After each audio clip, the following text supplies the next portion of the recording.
Come on, let's go to the house. Man on a mission. Man with a plan. Man on a mission. He's Okay, dude, let's do it. Brett the VanLife man.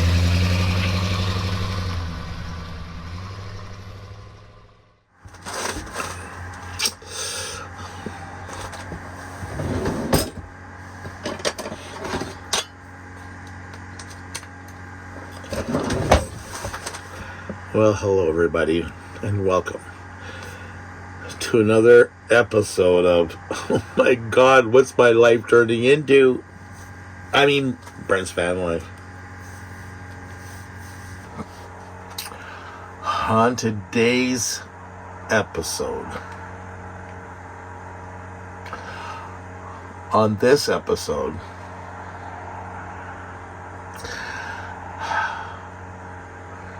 I don't know how to say this. I guess, I still don't. Literally, I keep running into problems. Today, we, without you guys tagging along, opened up the fireplace. And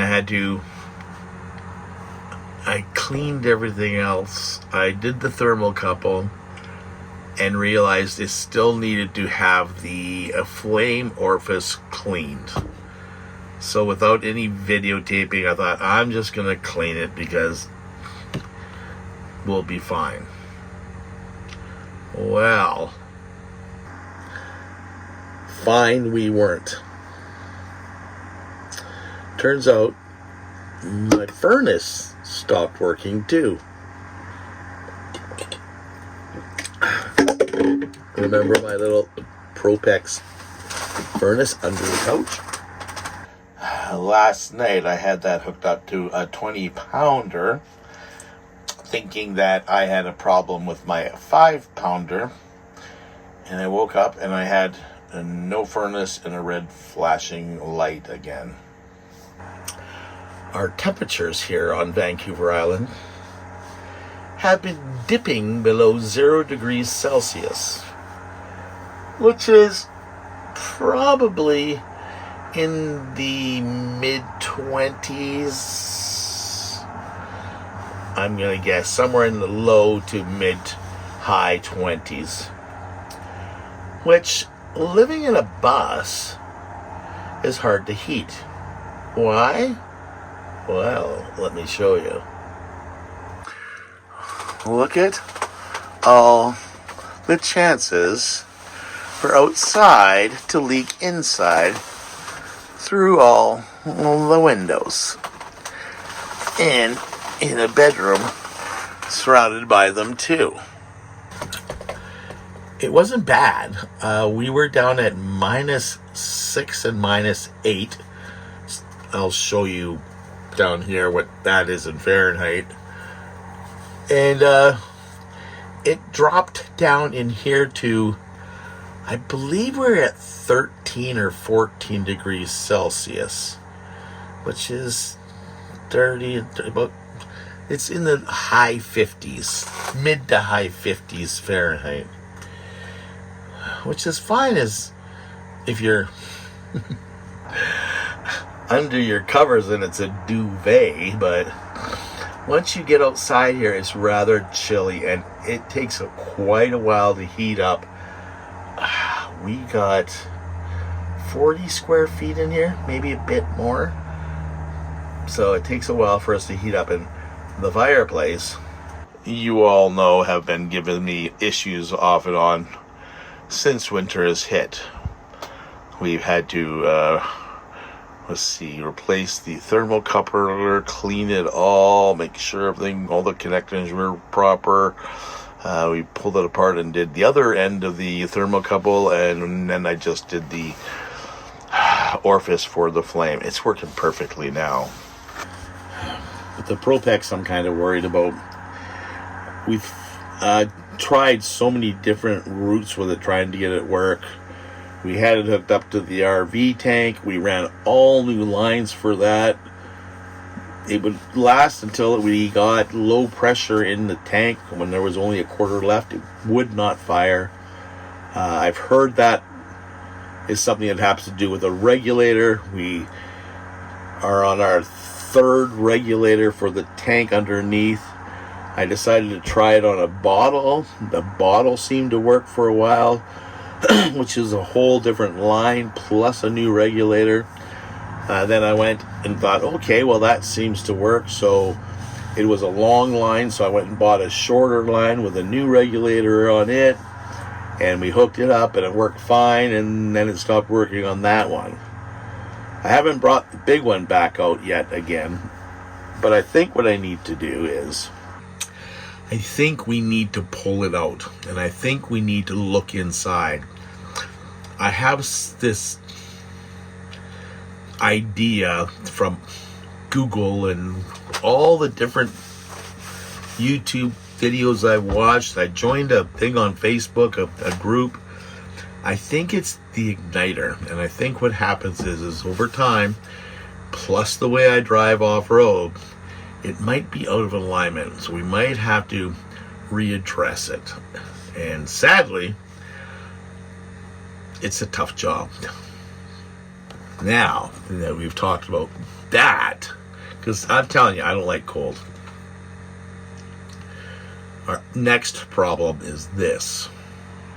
See that tap right there? Well, we just replaced it. Was everything I touched breaks? I just replaced it. And now I'm getting a ton of water underneath my sink, which I didn't have before. I'm pretty sure I replaced all the connections, but one of them seems to be leaking. It happens to be the 90 degree that comes out of the line and goes straight up into the tap.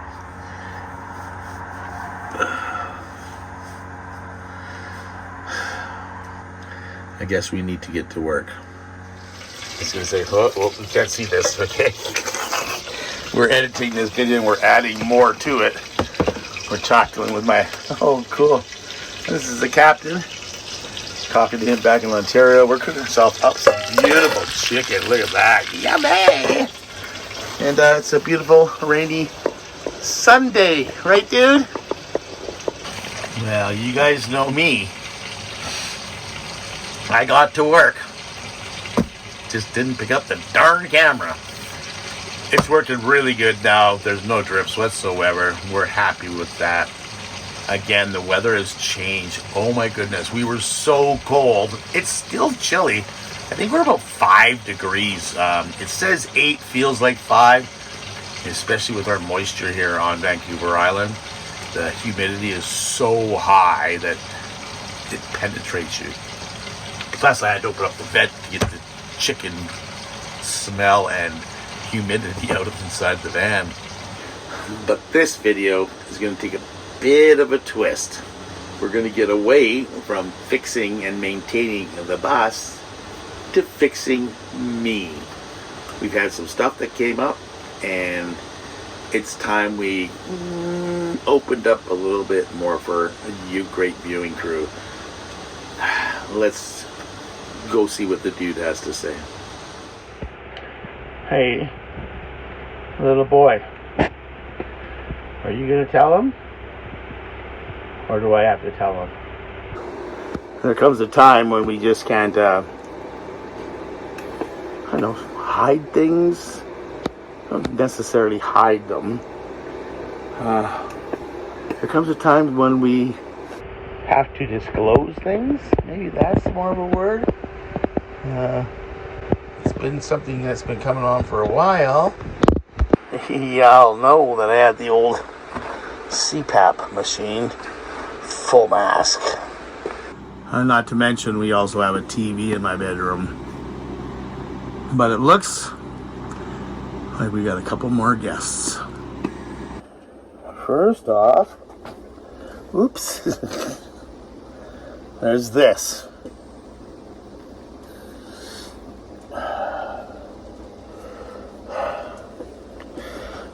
That's right.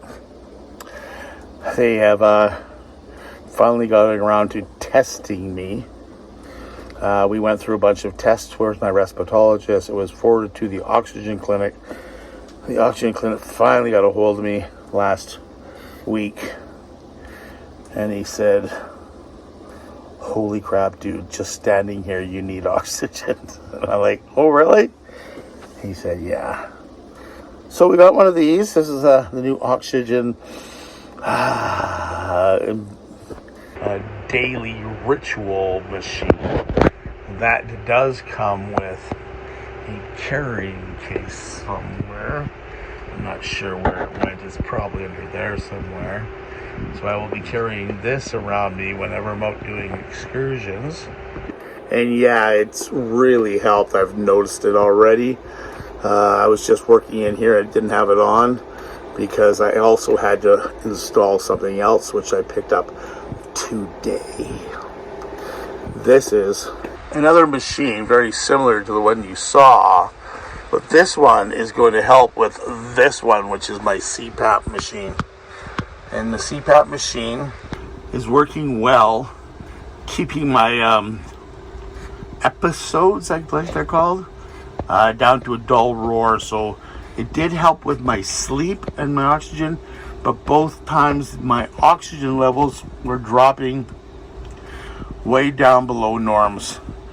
So what's going to happen now is the big white one will have a hose coming out of here and running into there, which will then go onto my mask.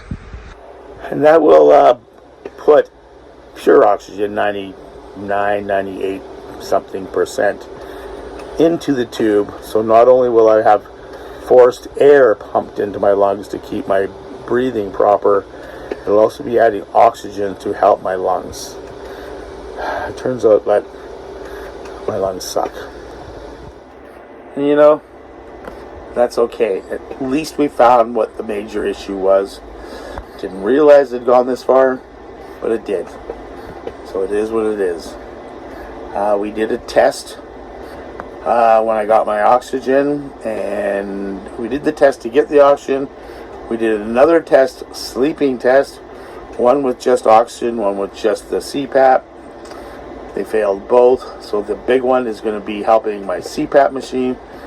I need to do a test tonight again to see if adding the oxygen to the CPAP works. Here's the little machine I have to use. Come here, big guy. There we go. The Responics. This will monitor my oxygen levels throughout the night. So that will be held on by a finger. You guys all seen these before, right? You put that on. I usually put a piece of tape around my finger to keep it in place and try to place this in a good spot that so I can roll around at night with ease because the line isn't that big. They also gave me one of these so I can periodically check in on my measurements. And right now with me working, my oxygen on low, it's reading around high 80s with a heart rate of 115. So hopefully over time the oxygen levels will kind of come back to normal. I believe there's gunk in my chest, especially this time of the year. And when I started using the oxygen, it started to loosen it up. So we're doing a lot of that gross stuff, spitting and gross stuff. But I actually think it's going to benefit the heart. So hopefully more oxygen will get in my blood. And we'll have to use the tanks less. God willing. Anyways, we're already at 94%. So I'm happy with that. That's my little update. Check out how cool my headboard looks now. Do you like all the cool stuff we have on the headboard, dude? Huh? Does it look like a hospital ward?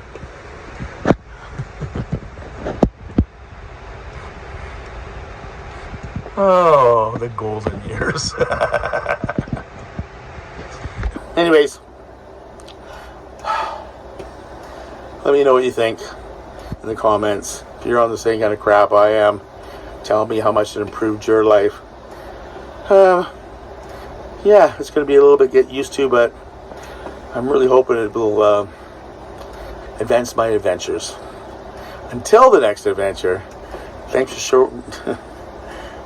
for tuning in, and don't forget to hit that like button. Oh, don't forget to subscribe if you haven't already. Maybe check your subscriptions to make sure you're still subscribed. Peace, love, and granola. Thanks, guys. If you're liking what you see, please come over and join the Dude and I on YouTube and check out more of my videos where you can subscribe, like, and comment. Brent the VanLife man.